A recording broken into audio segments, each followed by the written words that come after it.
Throughout history, we, as humans, have used the power of our minds to achieve incredible and amazing feats. In reality, our minds are simply tools we use to create our thoughts. And the quality of our thoughts determines the quality of our experiences.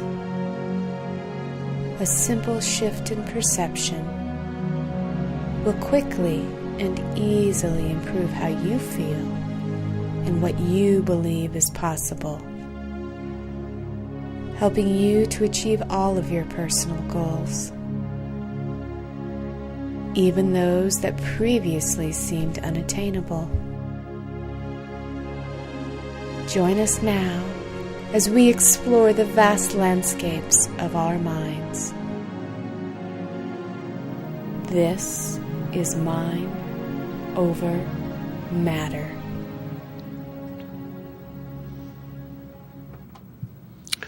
And there we are. Here we are.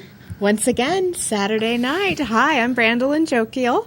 And I'm Mitch Friedman. And this is Mind Over Matter, where we teach you how to use the power of your mind to feel better and get more of what you want.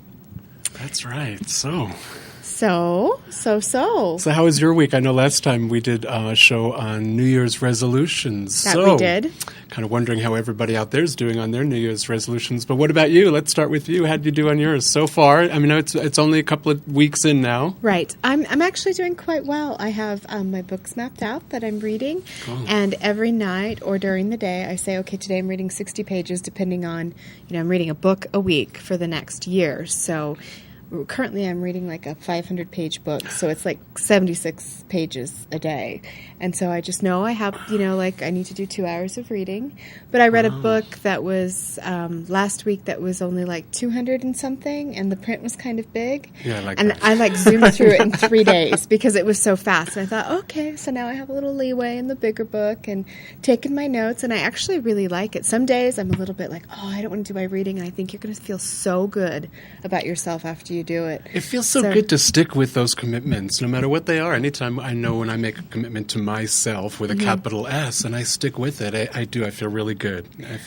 Yeah, I've been listening to this psychologist on tape who works with children mainly, and he was talking about self-esteem, and he said something really interesting that I totally agree with, but I hadn't heard it put this way before. He said children build self-esteem not because people say, oh, you did a really good job, or give them a lot of praise, which parents tend to do. They think, if I just praised them more, they'd have higher self-esteem. He said children build self-esteem when they do something and accomplish a task that is difficult for them.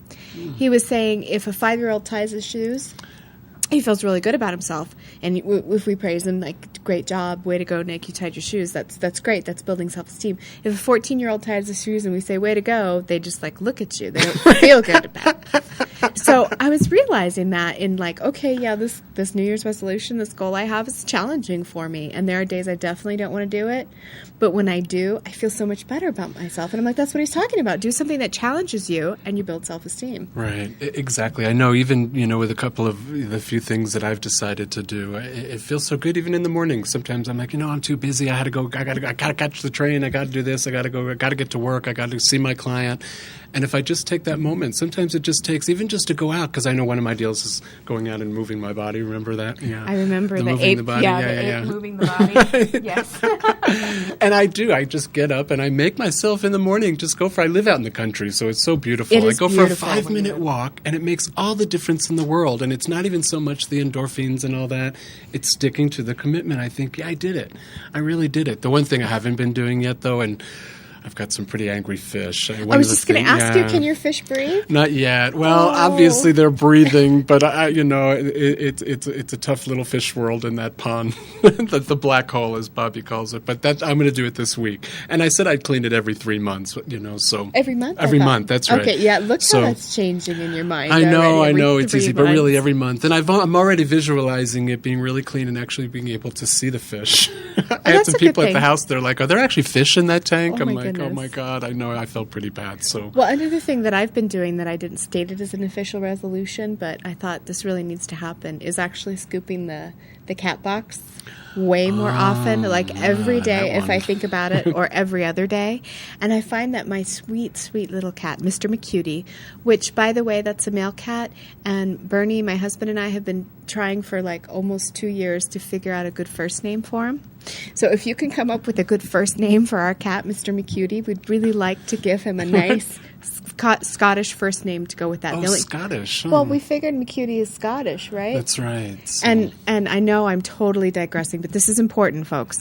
We need a first name. The only one we've come up with is Ian. That sounds... Ian McCutie. McCutie. And, like that. we'd like a choice, and we thought of Franklin just because he has a very distinctive face. But Franklin McCutie doesn't really go. He's kind of an Ian. I could definitely see Ian. Plus, I have a great... I know a really wonderful person named Ian, so I have a great reference for that. But yeah, he looks like an Ian. Mr. McCutie, Mr. Ian McCutie. I kind of like that. McCutie. But so choices are good. So if you have any idea at all of what I could give the first name to my cat, please send me an email, and I'd love to hear from you, and perhaps our cat will get a new first name. And anyhow, he doesn't I was going to say the B word, and I don't know if I can say that word on TV. I'm sure I can, but he doesn't meow incessantly at me as much because I'm actually scooping the poop out of his litter box and keeping that all nice and clean. So he's happy with me for that. So take care of your fish, buddy. I know they can't scream at you through the cage. Well, Mr. they do. McCutie I can almost hear them. I can almost hear them meowing and whatever the fish do, fish-owing or something. I don't know, fish-owing out at me. I mean, and they do. They come to the little, there's a little window about this big where they can see through, and they are looking for, please, clean me. So, yes, I will get to that soon. But I've been doing all my other stuff, so that's been really good. I mean, one of the things I said I was going to do is drink a big, giant, tall glass of water first thing when I wake up in the morning. And I've been doing that, and wow, it feels so good. It's amazing what little it takes, number one, to amuse me, but number two, to really change my experience in my body and create more energy and vitality and aliveness, and that's what I love. So what are we doing? We have a show to do today, don't we? We do. And one of the things, I'm actually going to lead into it by saying what I've been doing around the house, besides cleaning the cat box, which I do a whole lecture on cleaning your cat box, which is a metaphor for cleaning out the junk in your mind and your brain, the limiting beliefs and things like that. But I've also been cleaning my house, like starting on the 1st. I freaked out. Like, I've always thought of my house being, pretty clean and really neat and organized. And it is, like, on the surface. But anytime you open up a drawer or a cabinet, it's like mayhem. And Bernie, can't stand it. He's a very neat and tidy guy. And I'm, the kind of person who just, throws things in a drawer. Yeah. As long as it's in the cabinet, as long as you can't survey it and see it, then it's okay. And I just... starting on the 1st of this year, I was like, I can't live like this anymore. So I adopted the one rule for myself. And one rule means that every time I open a cabinet or a drawer and there's disarray there, I need to pick out one object that either needs to be donated, thrown away, or put in the right place. Where it belongs. And now, a couple of weeks into this, my house is looking so much better when I open cabinets and drawers, and it feels so good to be cleaning all of that out. And I found some fruit fresh in the back of my pantry that expired in May of 2003. 2003. Just a couple years ago. Yeah, and my hairdresser, Kathy, said, what does it mean when the fruit fresh isn't fresh anymore? And I thought, I don't know, but there's got to be some cleaning in this house, which leads us into what we're talking about today. Yeah. Which is a HoOponopono, an ancient Hawaiian ritual. And it actually means, don't you have some I do. I have some definitions. And, a lot of the information you can get about HoOponopono, just to clear up a lot of where we've gotten this information from. Of course, the website is www.HoOponopono.com, and we'll spell that out for you at some point during the show, unless you've got it.